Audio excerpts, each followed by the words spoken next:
Mr. Ballard, you've gotten some questions about inhumane treatment of children who are being trafficked across international boundaries. Inhumane treatment, regrettably, as has been alleged against our own government. Tell me about the type of inhumane conditions you've observed from those who have been involved in child sex trafficking. Are they subjected to inhumane treatment?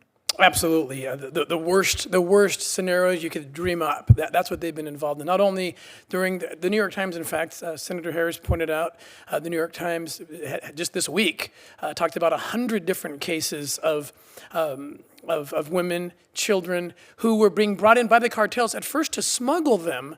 But then remember, that cartel is in charge, and they can switch and say, now it's a trafficking. I'm going to traffic you. I can make more money if I just keep you. And they start raping these children and these women, tying them up, binding their hands, duct tape. The New York Times reported this week. They're paying with their bodies. They're paying with their bodies, and exactly. And then beyond that, they end up in our big cities. There's been very successful prosecutions just this year in sentencing in Atlanta and New York. These Mexican human trafficking cartels who are taking children like Liliana and selling them in Atlanta, New York City, Phoenix, Los Angeles, selling them where they're being raped 20, 30,000 times, over a 5-year, 6-year span. So these children are separated from their parents?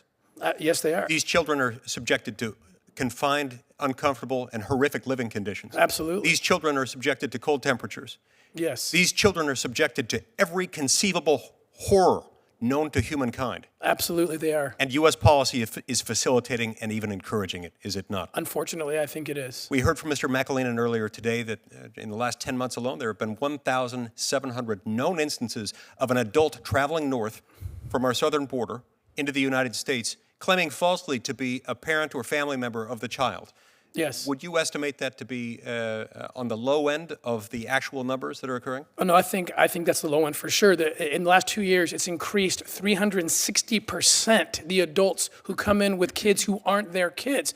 And there's been some assumptions, I think, that need to be dispelled. I've heard today about that parents are sending their kids. That's not necessarily the case. I have information about kids being kidnapped and used as pawns to be their get-out-of-jail-free card, as Senator Cruz pointed out, to get in and say, look, I can claim asylum now.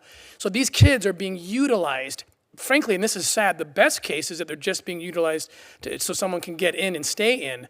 But I fear that once they're there, once they're already vulnerable, now there's a very profitable market in child sex in this country. Now, where else are they going to be taken? So I'm very concerned about. There's more than 10,000 unaccompanied minors currently in custody, currently in the care or custody of the United States government. I'm very worried about those. I'm worried also, Senator, about certain protections. In an effort to give protections to those who would claim, I'm a sponsor of this kid, I'm the kid's parent.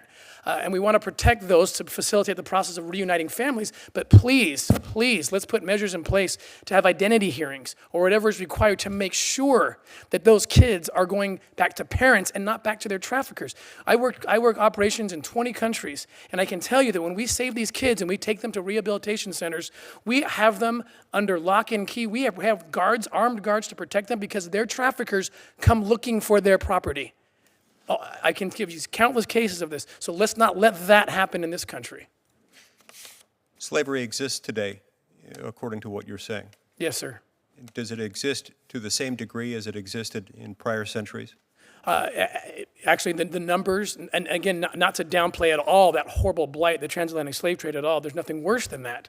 But in terms of numbers, there are more people in slavery today than ever before in the history of the world. In fact, you could add up all the people that were enslaved during the transatlantic slave period, the 300, 400-year period of the transatlantic slave trade, and there's more people alive in slavery today than all of those combined. And these are people who don't control their body, whether it's sex, labor, or organ harvesting, which we work all of those cases. You've been involved in liberating those who are held captive as sex slaves. Yes. Have you worked with the Mexican government doing this? I have, very closely. What can you tell us about your efforts with the Mexican government? I work very closely with the Mexican government. We've done several operations. We're currently running operations, and our goal is to find these kids en route to the United States, to be there to kind of cut it off, a preventative strike, if you will. We've rescued over 50 children so far.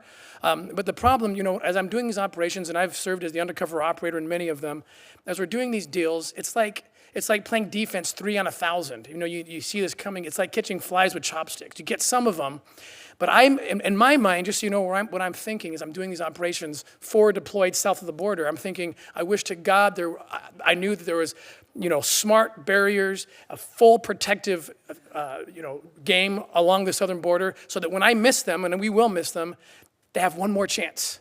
One more chance, one more window of opportunity that we might rescue them through that port of entry. And right now, that one more chance is not viable. Would a border barrier help us save some children from the unmistakable, unspeakable horrors? Absolutely it would, because it drives the traffic to the law enforcement officers, the brave men and women who are looking for those children. Describe how that works. How does it drive them toward the law enforcement officers?